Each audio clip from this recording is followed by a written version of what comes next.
Got a new phone and ready to get it working on Verizon? Activating your new device is quick and easy. Here's how to do it step by step. First, make sure your new phone is charged and ready to go. Then grab your Verizon account info, like your account number and PIN, just in case. Now, power on your new phone and connect to a Wi-Fi network. Once connected, open the Verizon app or go to the Verizon website. Log into your account and look for the activate or switch device option selected to begin. Next, Verizon will ask you to confirm. If you want to activate the new phone, select yes to continue.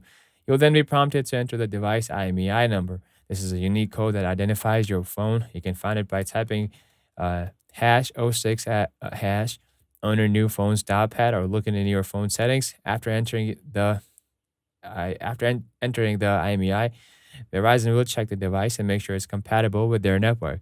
Once everything checks out, you'll be able to complete the activation process. Now, if your new phone requires a SIM card swap, you will need to carefully insert the new SIM card into your phone. Verizon will walk you through this on the app or website if necessary. Once your phone is activated, it might take a few minutes to fully connect to the Verizon's network. Don't worry, once it's done, you'll be able to make calls, send texts, and use data. Want to make sure everything is good to go? You can always test your phone by making a call or checking your data connection to see if it's working.